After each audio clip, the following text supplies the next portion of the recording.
Good morning, everybody. It's Friday. It's Falcons Friday, and this is Falcons Daily. I am your host, CG, Craig Green. If you want to give me a follow on social media, you can follow me at Craig G Sports, CRAIG, the letter G, and the word sports.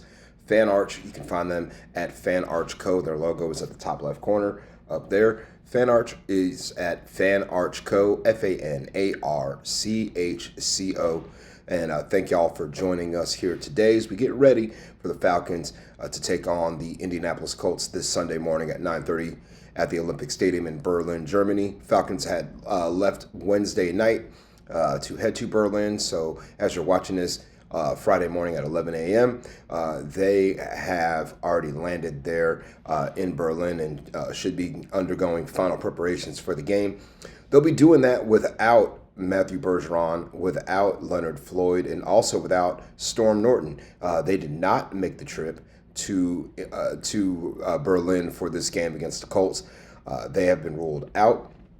Chris Lindstrom was on the plane. He is in Germany with the team, and Raheem Morris said he felt good about Lindstrom's availability for Sunday. I mean, he's not going to go ahead and say he's playing right away, but he feels good about Lindstrom and where he's at in terms of his foot ailment. Bergeron's a little bit more behind, and again, Leonard Floyd with a hamstring. And looks like Storm Norton, they haven't announced it yet, but I would not be surprised if they announce on Saturday that he's going to go back on season-ending IR and be done for the season, as they'll elevate someone else to the 53-man roster. Won't be surprised at all if that happens.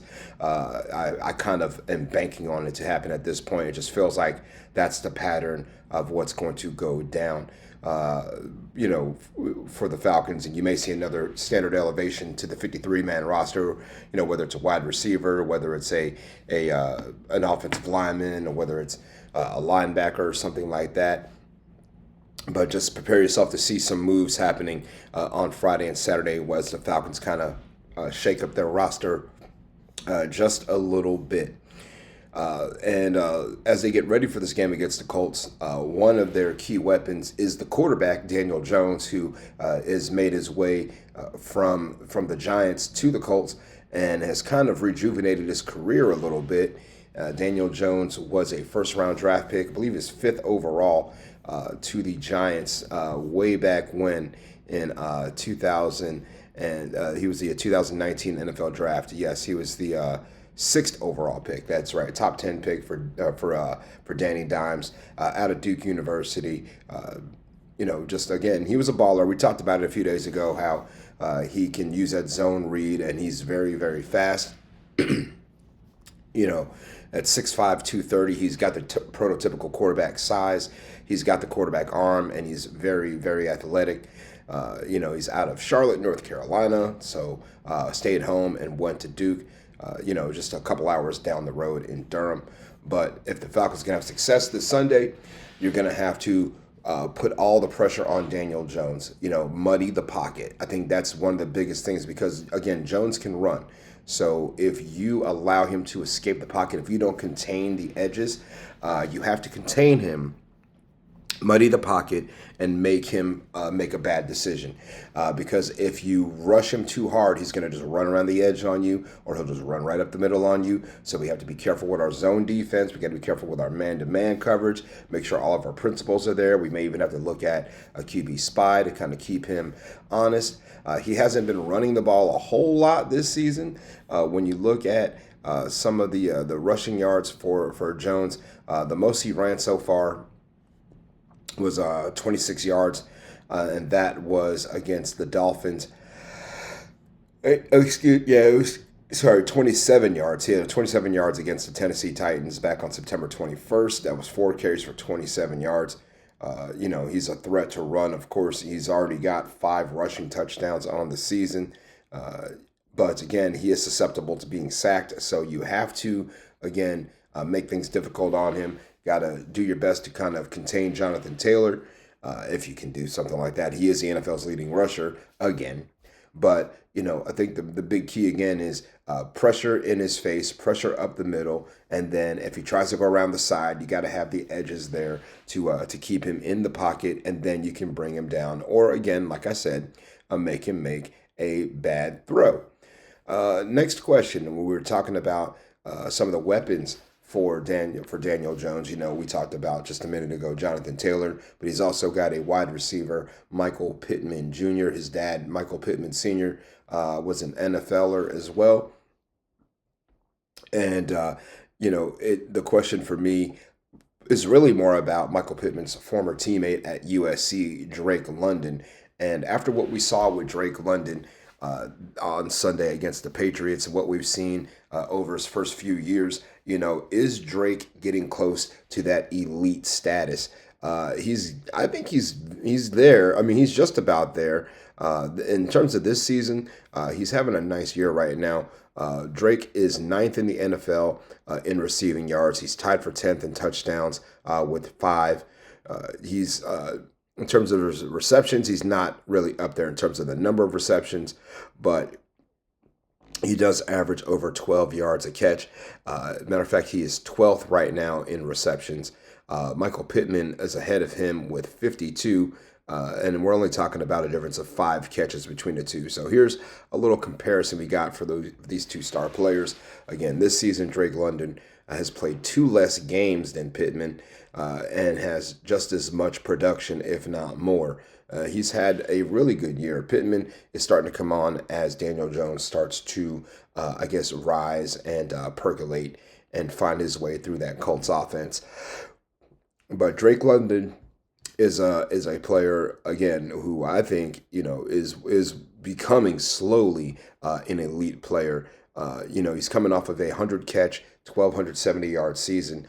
In his career right now, he's got 20 touchdowns already in four, and not even in his fourth complete season, averaging per catch almost 13 yards a catch. He's been the man for the Falcons ever since he stepped on the field, no less than 12 yards a catch every single year. So I'm not sure how much more you need to see. I mean, there is a lot of guys, in front of him with that elite title. Of course, Jamar Chase, Justin Jefferson, Devontae Adams, Puka Nakua are some of the wide receivers you can think of in terms of elite guys in this league. But Drake London, he's no slouch, and pretty soon I think you could see him in that light as well as being considered one of those elite players. All right, folks, we're going to actually kind of call it good here for today. We'll be back again before the Falcons take on the Colts, give you some keys to the ball game, and let you know what we think they need to do to win. We just gave you one of them, which was create the Temple of Doom around Daniel Jones and make sure that he has nowhere to go, that he makes as many mistakes as possible. Remember, he just turned the football over 6 times against the Steelers last Sunday. And we saw the Falcons just get 6 sacks, 2 turnovers on the Patriots. So, if the defense can keep up that kind of performance, I think they're going to like what they see in Berlin.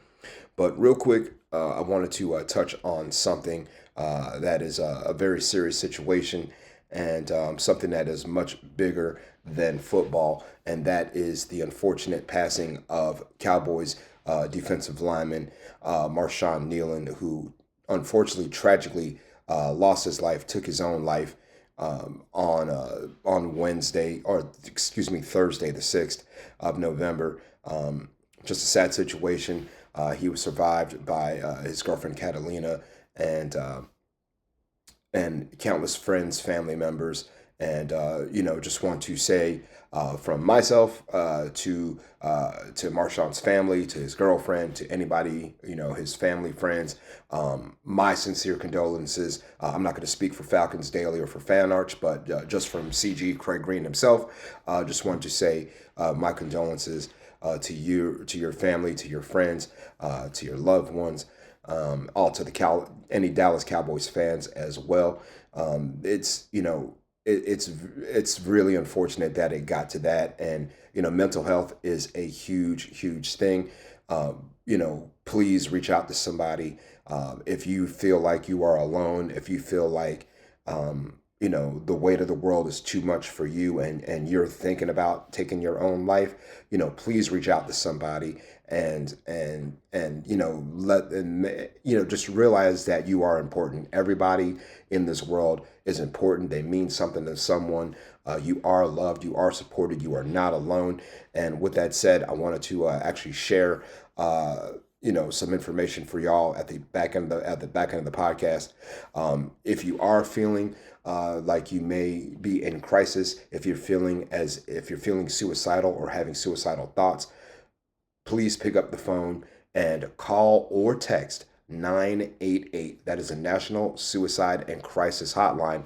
988. Please do it. You have people out there for you that will be picking up the phone, chatting with you, or texting with you, and talking you through some of the toughest times you can possibly imagine. If you are into online chatting, you can do it you can visit 988lifeline.org.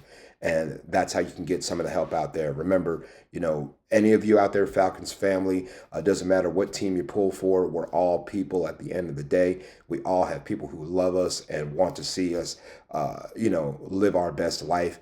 And, if you are feeling like the world is too much for you and you think the world is better off without you, you're absolutely wrong.